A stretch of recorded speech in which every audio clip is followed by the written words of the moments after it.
तो चलिए अब अपने अधूरे सफ़र को हम लोग पूरा करते हैं और कंप्लीट करते हैं माउंट आबू ब्लॉक 3 के सफ़र को।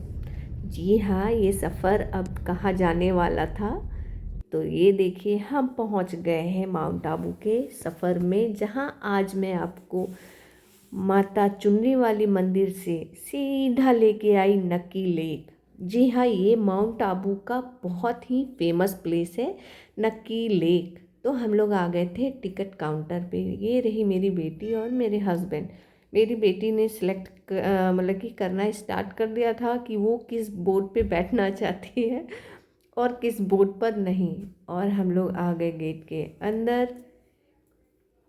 काफ़ी भीड़, मैंने मतलब कि बहुत ज़्यादा भीड़ थी वहाँ पर। काफ़ी लोग ये थे, रात 8-9 बजे तक लोग आते ही रहते हैं बोटिंग करने के लिए। और ये जगह बोटिंग के लिए ही काफ़ी फेमस भी है, ये देख सकते हैं आप। फिर हम लोग आ गए लाइफ जैकेट लेने के लिए, क्योंकि लाइफ जैकेट भी लेना बहुत ज़रूरी था। और इसके प्राइजेस अलग से लगते हैं, हर एक जैकेट का एक प्राइस होता है, 5 रुपीज़ है प्राइस इसका। फिर हम लोगों ने सबने लाइफ जैकेट लिया। वैसे तो मुझे बोटिंग करना बिल्कुल भी पसंद नहीं है, क्योंकि मुझे नाव पर चढ़ना, बोट पे चढ़ना, पानी वाले सब में बहुत डर लगता है, नहीं अच्छा लगता, मुझे घबराहट सी होती है। और ये रही मेरी बेटी, इसका सिलेक्शन यहाँ भी जारी है इस बात का कि मुझे ये कलर का नहीं चाहिए, फिर भी इसी कलर में था। और मेरी किंजू को भी चाहिए था, तो बेचारी के साइज़ का एक ही पुराना फटा सा लाइफ जैकेट मिला, क्योंकि इसको चाहिए ही था। तो फिर वो हमने दिला दिया, लेकिन वो देखने में बहुत ही ज़्यादा गंदा लग रहा था और फटा हुआ भी था। तो मैंने बोला इसको वापस कर देते हैं, क्या ही फ़ायदा, इतना गंदा दिख रहा है ये। तो मेरे हस्बैंड ने बोला नहीं नहीं रहने दो, फिर रोती रहेगी।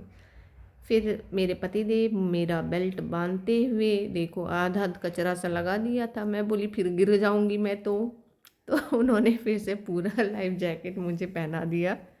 और फिर हम लोग चले अपनी, मतलब कि मैं नाव पे बैठी हूँ, बोटिंग वगैरह करना मुझे बिल्कुल भी पसंद नहीं। और नाव पर मैं गई थी द्वारिकाधीश, तो वहाँ पर मैं बैठी थी, लेकिन मुझे बिल्कुल भी पसंद नहीं। फिर ये देखो मेरी बेटी को एडजस्ट ही नहीं हो रहा था, तो फिर भैया ने लगा दिया, इसका जैकेट सेट कर दिया, बांध दिया इसको। और मेरी एंजल तो वो डूबी ही जा रही थी अपनी लाइफ जैकेट लाइफ जैकेट में। और जब इधर आई तो मैंने देखा कि अरे साधु बाबा लोग भी बोटिंग करते हैं क्या। तो बट हाँ, ये कह सकते हैं, क्योंकि तभी मुझे पता नहीं था। आगे इस बात को मैं बताऊंगी कि साधु बाबा लोग यहाँ क्या कर रहे थे, आगे नेक्स्ट ब्लॉग में मैं श्योर बताऊंगी। फिर हम लोग आ गए थे ये बर्थडे गर्ल का विश पूरा करने, क्योंकि आज इसकी जो जो विशेष थी सब पूरी होती जा रही थी। और हम लोग आगे आ गए बोटिंग के लिए। अब मेरी एंजल मैडम सेलेक्ट कर रही थी कि वो किस बोट पे बैठेगी, बट हमें एक सड़ा हुआ सा बोट मिल गया था। और सबसे बड़ी बात ये मुझे लगी वहाँ की स्मेल इतनी गंदी आ रही थी पानी से, मतलब कि किनारे का जो भाग था बहुत ही गंदी स्मेल थी, बहुत ही गंदी। मतलब कि कैसे लोग वहाँ खड़े भी हो रहे थे, मुझे ये समझ में नहीं आया। ये देखो पानी बिल्कुल सड़ा हुआ सा पानी, लेकिन इतनी भीड़ लोगों की, इतनी काफ़ी संख्या में। और ये देखो हमारे लिए लाया गया एक येलो वाला बोट। और फिर स्टार्ट किया। सबसे पहले मेरी एंजल रानी गई। और हम लोग को बहुत, मुझे तो डर लगता ही है, मेरे दोनों बच्चे भी, मेरी किंजू नहीं है, मेरी छोटी वाली बेटी, वो डरपोक नहीं है, बट मेरी बड़ी वाली मेरी ही तरह है बिल्कुल। जैसे ही हम लोगों ने बोट पे पाँव रखा, हमारा मतलब कि हलवा टाइट हो गया कि पूरा ये हिल रहा है, मुझे नहीं बैठना मुझे। और मेरी किंजू एक जगह जाके शांति से वो बैठ गई थी बिल्कुल, उसे ज़रा भी डर नहीं, किसी बात की उसको डर नहीं लगती। ये देखो फिर मेरे पतिदेव बोले तुम रुक जाओ, मैं ही पहले जाता हूँ। फिर वो जाके आराम से अपनी सीट पे बैठ गए। तो भैया ने जो हमें जिन्होंने टिकट दिया, उन्होंने हमें बता दिया था कि आप दोनों अल्टर होके बैठो, दोनों एक साइड में मत बैठना। तो हम दोनों एक साइड में नहीं बैठ के अल्टर में बैठे। और फिर मैं भी लगी पैडल मारने मारने मारने। हम लोग पूरा मारे जा रहे हैं, मारे जा रहे हैं। 5-10 मिनट हमने ट्राई किया, बोट न दाएं हिली न बाएं हिली, न आगे गई न पीछे पीछे गई, पता ही नहीं क्या हो रहा था। फिर काफ़ी देर मशक्क़त करने के बाद कम से कम बोट ने थोड़ा बहुत हिलना चालू किया। तो हम समझ गए थे कि पैडल सिर्फ एक बंदा ही मार सकता है, या तो वो मार सकते हैं या तो मैं मार सकती हूँ, तभी बोट जाने वाली है।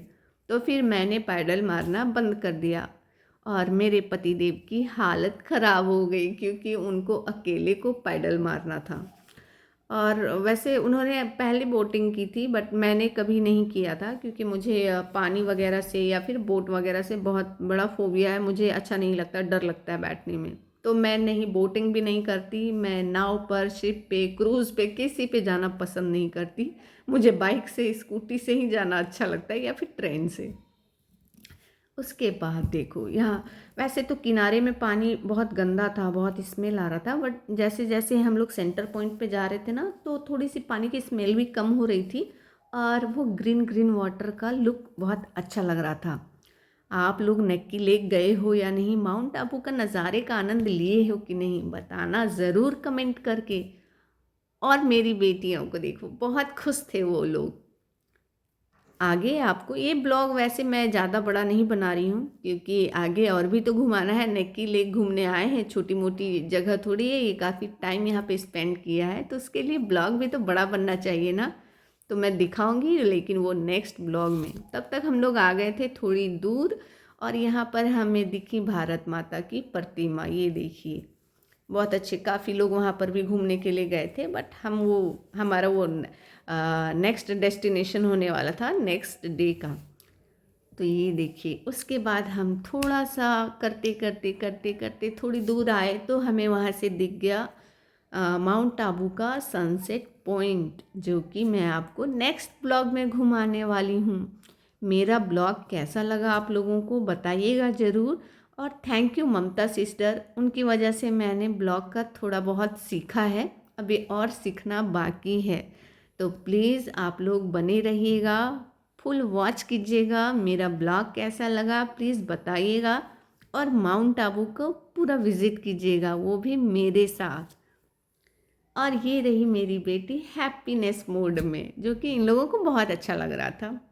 तो मिलते हैं नेक्स्ट ब्लॉग में, बाय।